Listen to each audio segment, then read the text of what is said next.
সাথে ফজরের নামাজের সম্পর্ক নাই, জোহরের নামাজের সম্পর্ক নাই। যেদিন তুমি শুনেছো আজকে আর্জেন্টিনার খেলা আছে, ব্রাজিলের খেলা আছে, তুমি সারাক্ষণ নাই ওই ব্রাজিলের আর্জেন্টিনার খেলা দেখার জন্য। তুমি কোন ধরনের মুসলমান? তুমি তো মুসলমান হতে পারো। আল্লাহর কথা অনুযায়ী যারা তাদের অনুসরণ করবে, যারা তাদের পক্ষে নেবে, তারা মুসলমান থাকবে না, তাকেও ইহুদি এবং খ্রিস্টান হয়ে যাবে। ঠিক কিনা বল? কথা কি আমার নাকি আল্লাহ? কথা আমার নাকি আল্লাহ? মুসলমান মুমিনরা বন্ধু বানাবে কাদেরকে? ইহুদি খ্রিস্টান কাফেরদের না মুমিন মুসলমানদেরকে? আজকে দুঃখজনক ব্যাপার হলেও সত্য, গোটা বিশ্ব আজকে বিশ্বকাপ রোগে আক্রান্ত। গোটা বিশ্ব আজকে বিশ্বকাপ রোগে বিশ্বের মানুষেরা তারা আক্রান্ত। বিশেষ করে বাংলাদেশের মুসলমানরা একটু বেশি আক্রান্ত। নেইমার আর মেসির পাগল নাউজুবিল্লাহ করেন। নেইমার যারা এই ব্রাজিল আর আর্জেন্টিনা যারা আছে তারা কি মুসলমান? তারা মুসলমান নাকি খ্রিস্টান? আপনি আর কয়েকদিন পরে দেখবেন বিশ্বকাপ শুরু, ব্রাজিলের পক্ষে নিয়ে তারা অনেক ভক্ত অন্ধভক্ত এরকম আছে, তাদের জায়গা জমি বিক্রি করে ব্রাজিল আর্জেন্টিনার পতাকা তারা ক্রয় করে সেলাই করে তারা আকাশে ওড়ায়। মাইলের পর মাইল তারা আর্জেন্টিনা ব্রাজিলের পতাকা টানে। তাদের টাকা পয়সা নাই, জায়গা জমি বিক্রি করে দেয়। অথচ সে কি মুসলমান? সে মুসলমান। কোনদিন এক ওয়াক্ত ফজরের নামাজ পড়ার জন্য মসজিদে আসতে পারে না। যেদিন সন্ধ্যা আছে, রাত ৩টা ৪টা বাজে ব্রাজিল আর্জেন্টিনার খেলা আছে, সেদিন আর সারা রাত ঘুম নাই। ঠিক কিনা বলেন? সেদিন সারা রাত ঘুম নাই। আর আল্লাহ বললেন, কোন মুসলমানের বাচ্চা, কোন মুসলমান মুমিনের সন্তান ইহুদি এবং খ্রিস্টানদেরকে তারা মুসলমান বন্ধু হিসেবে গ্রহণ করতে পারবে না। ঘোষণাকার, জোরে বলেন ঘোষণাকার। আমরা মুমিন মুসলমানের বাচ্চা হয়ে, মুসলমানের সন্তান হওয়ার পরেও যদি আমরা ব্রাজিলের মতো একটি আপনার যারা দিনের রাতে নারীদের ইজ্জত নিয়ে লুণ্ঠন করে, যারা দিনের রাতে বেশ্যাপনা ব্যয়পনা নারীদের সাথে তারা জানা করে, তাদের পক্ষে কোনো মুসলমান কখনোই কোনো মুসলমানের বাচ্চা তাদের পক্ষে অবস্থান করতে পারে না।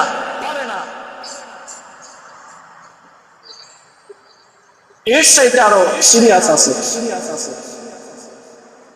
আপনি দেখবেন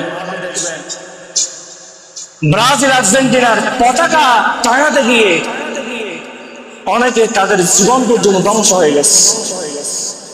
কারেন্টের খাম্বা এই থমের সাথে প্লেয়ারের সাথে তারা পতাকা বাঁধতে গিয়ে শর্ট খেয়ে তাদের জীবন শেষ। কথাটা আপনারা শোনেন না? তাদেরকে আবার শহীদও বলা হয়। তাদেরকে আবার কেউ বলা হয়?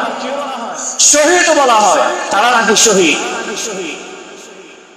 মিয়া, তুমি ইহুদি খ্রিস্টানদের পতাকা তুমি মুসলমান হয়ে ওড়াতে গিয়ে তোমার জীবন দিয়ে তুমি শহীদ, তোমার মতো শহীদকে কবরস্থ নয় সেটা করা দরকার তোমাদের।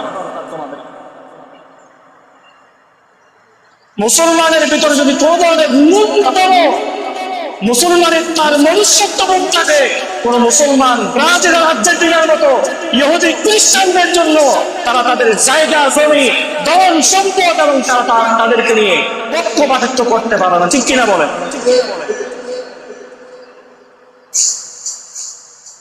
কোনদিন তোমার সাথে ফজরের নামাজের সম্পর্ক নাই, জোহরের নামাজের সম্পর্ক নাই। যেদিন তুমি শুনেছো আজকে আর্জেন্টিনার খেলা আছে, ব্রাজিলের খেলা আছে, তুমি সারাক্ষণ নাই ওই ব্রাজিলের আর্জেন্টিনার খেলা দেখার জন্য। তুমি কোন ধরনের মুসলমান? তুমি তো মুসলমান হতে পারো।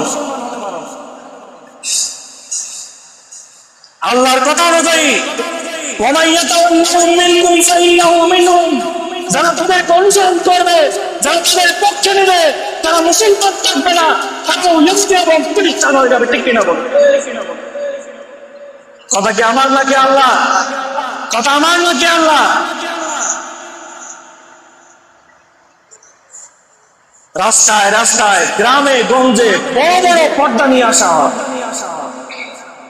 বড় ধরনের পর্দা টাঙানো হয় খেলা দেখানোর জন্য। কি দেখানোর জন্য? খেলা দেখানোর জন্য।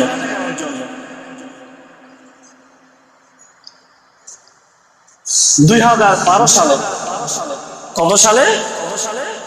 2012 সাল। এই 2012 সালে যখন বিশ্বকাপ টুর্নামেন্ট চালু হয়, 2012 সালে বিশ্বকাপ অনুষ্ঠিত হয়েছিল ব্রাজিলের মধ্যে। কোন দেশে? ব্রাজিলে। ব্রাজিলের সরকার বিশ্বকাপ উপলক্ষে ঘোষণা দিয়েছিল যে আমরা এই বিশ্বকাপে যত বেশি নারীদেরকে ভোগ করতে পারে এই বিশ্বকাপের সময় তারা ভোগ করবে। নাউজুবিল্লাহ পড়ে। যে ব্রাজিল আর আর্জেন্টিনা মুসলমান বাংলাদেশের মুসলমানদেরকে তারা চিনেই না। যে নেইমারকে নিয়ে আমি লাফাই, যে আর্জেন্টিনা আপনার মেসিকে নিয়ে আমি লাফাই, তাদের জার্সি, নামওয়ালা জার্সি আমি গায়ে দেই, তারা আমাকে চিনেই না।